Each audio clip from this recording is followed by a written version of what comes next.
Good morning. My name is Veronica Merritt, and I am currently a doctoral student at Columbia University in Manhattan, New York. Some will say Harlem, New York. It's like right across the street from each other. It's almost like being in DMV, DC, Maryland, Virginia area. 1 minute, you're in Maryland, across the street, you're in Virginia. Walk 2 blocks, you're in DC. So, um, I'm at Columbia and I'm working on my doctorate. And the most important thing, I guess, that's on my mind this morning that I wanted to kind of blog about is this issue of higher education and Black people. I don't know if I need to focus this on women or not, but it seems to me that this issue of femininity is becoming a really big one, and I almost feel like I need to defend femininity. I totally believe and know for sure that I need to defend education and higher education and precious higher education like HBCU learning and Ivy League school acceptance, seeking acceptance in higher institutions of higher education. Within the Black community, we have lots of Black experiences. There are some who sit there and want to engage a dialogue and talk about critical race theory as though we were all lumped together as one group defined by our color alone. There are so many shades of us, which represent so many aspects of our identity. Some of us even get to experience some of our biracial or multiracial heritage, like Indian and French and Hispanic and African. So the diaspora of us causes so much diversification and so much, specialty that we have to sort of see each other, I think, as what we are instead of lumping each other together to say we are one. We are one, and we're one as a people also, but we have to respect each other's individual experiences. And I think that one of the big schisms within the Black community as it sees itself and as it's identified, because it's not just an issue, this identification issue, by the way, it's not just an internal issue. I think we've learned to label ourselves and to limit ourselves by color from the broader society.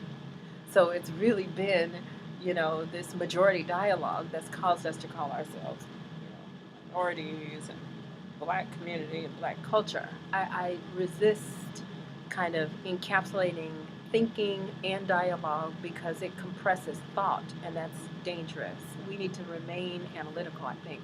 And when, as a Black community, there comes among us a group of Black people who've had educational experiences that don't mirror, our own, if we're from a first generation, or we're potentially first generation college goers, so we don't have family members who've attained higher degrees. They're not doctors, they're not engineers or lawyers, and they're not, the leadership in the community in the formal ways that require degree status. They don't have the legacy of, engagement with these other organizations that are community-based organizations. There shouldn't be so much friction. That's my vision. There shouldn't be so much friction because the dialogue and the languages are different. The language of institution, of business, of lawyering, of medical practice, of engineering life is different than the language of community when, and I'm talking about community that doesn't have college as a part of the culture. So why you using them big old words is not an uncommon statement that's found in a dialogue between those members of the Black community that have not gone to college and those members of the Black community who have gone to college. I think that there's so much violence internally experienced by our students who haven't had the opportunity to go to college or sit at a dinner table where the normal discussion is about the happenings in the corporate suite, the happenings in the professoriate, the happenings in community leadership, the happenings, you get the picture. I think that they deserve more. I think that they deserve to have the support that gives them the option to choose college as as a way of life, as a way of preparing for life, as a way of engaging life with their skills and talent, and particularly our girls. Why do I feel defensive about girls? Well, let me tell you. Even as a college graduate, multiple times, I have a bachelor's in business management from Howard University in Washington, D.C., from the Howard University School of Business.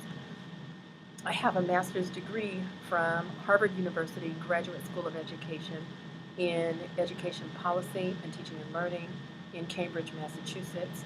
And I am now working on my doctorate in Organizational Leadership and Adult Learning and Leadership at Columbia University Teachers College in Manhattan, as I started off saying.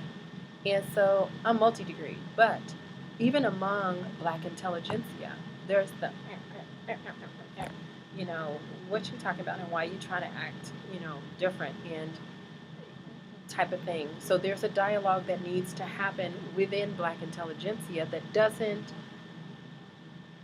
build on the stratification that's already happening between those of us who have attended college and those of us who have not attended college. I think it gets in the way of helping our youth to get to an elevated status so that they can join the dialogue in a constructive way and build to a personal philosophy that's consequential to a broader society. And I think that's critical.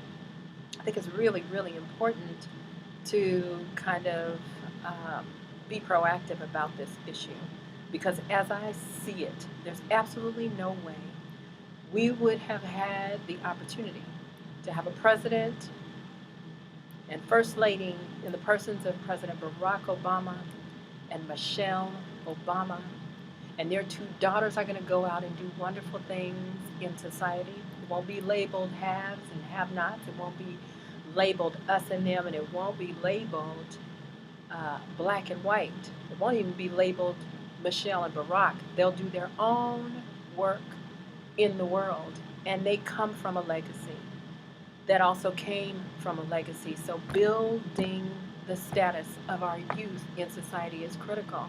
But we wouldn't have had even that hope in those young people, or we wouldn't have the example in these fine, noble persons, Michelle and Barack Obama. We would never have had it if we hadn't had our grandmothers and our great-grandmothers who they were washerwomen. And, they did hair, and they served silently at the side of their husbands who were pastors and ministers in the community and community leadership, who saved every single penny and pulled together every single resource so that we could go to college. And it was never a dialogue. Do you remember that? Yep.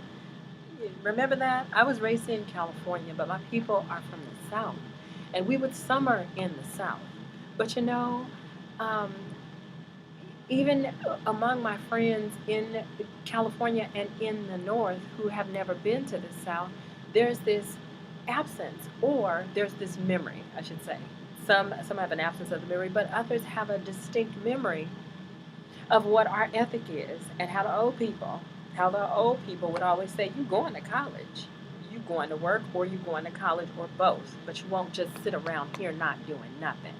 This is a collective experience. I guess it's kind of psychic, or there's this really serious, important connection to the South. So I am happy to announce that my initiative, the Belts and Books and Brains and Beauty National Collaborative, is building a college excellence program that will prepare first-generation college students to attend specifically HBCUs and Ivy League schools in order to study the STEM, science, technology, engineering, and mathematics, as well as arts as an enrichment factor, or as a vocation if they choose to, but really, really supporting the effort and the priority for the STEMs. This will happen somewhere near the end of my doctoral studies, around the year 2020. I've launched a pilot initiative, and it went off beautifully. Our community supporters are outstanding. The North Carolina Panthers football team, the Bank of America Stadium, the Cheesecake Factory, Oh my goodness. Trader Joe's, Starbucks, Star Market, Dillard's Department Store, Macy's Department Store, Tess and Carlos Clothiers in Harvard Square, Origins Beauty Products, the Men's Warehouse, Banana Republic, and The Gap, to name a few of the supporters that I've already gathered just with this initiative. Um, just having the dialogue, and I've had the best feedback. I've had some of those sponsors talk to me about what it's like to place students, the students I'm describing, in their organizations, the lack of preparation, the lack of support, the lack of engagement and communication skills, and what happens when that's reversed and they do have, when the children come in with those skill sets, they talk about the success rates and how those success rates are exponentiated, and they talk about their enthusiasm for having these prepared students to come in and become a part of their organizations. I'm excited about this initiative because it forces a dialogue between community members in leadership, business owners, business leaders, military leaders, medical leaders, educational leadership, et cetera, et cetera, et cetera. It forces the dialogue. It gets everyone talking, and I have some very creative ways about how to do this. And so far, the pilot program really was a success. Thank you so much, all you supporters who gave tirelessly of your time and your resources, and your promise to continue to do so in the future. I really appreciate it, and we'll be taking advantage of some of those of you who have pledged to come and speak to our young people at our events or wherever, and who have opened to shut down your shops and to bring our children in and to give them makeovers and provide them with gifts that say, you know, character development has an internal curriculum and an external curriculum also.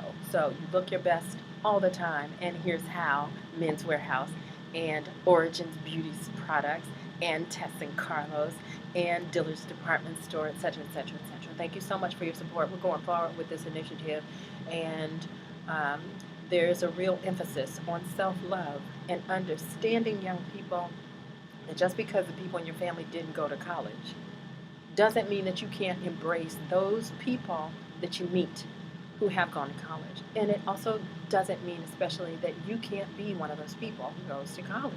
It's okay that you're different and that you use different words and you use different language and you dress a different way. Going to college and choosing academic lifestyle means that you will have your own voice. You'll have a whole group of people, a whole world of people that you're now in a dialogue with. And there's all kinds of ethics that go along with it, and rituals. There's songs, and there are sayings, and there's secrets, and there's special dates, and there's dances, and there are all kinds of things. There's a way to dress, and there's, most importantly, a lifelong respectful engagement. People respect you because you've done this, and we will support you in doing this, and we'll make sure that you have the financial support that you need to get it done and to get prepared for it, okay? My name is Veronique W, and I'm happy to talk to you about this some more. If you want to reach out to me, please feel free to email me. My email address is duesinc@gmail.com, duesinc@gmail.com, or you can check out the website also. There are three. One is Dues Inc., duesinc.wordpress.com. The other one is Belts and Books National Collaborative.wordpress.com. And the third is Urban Wellness Solutions.wordpress.com. Sorry, I almost forgot the most important one. Belts and Books National Collaborative.wordpress.com. Thank you so much. I look forward to continuing this dialogue, and I hope to hear your feedback and comments real soon. Thanks. Bye-bye.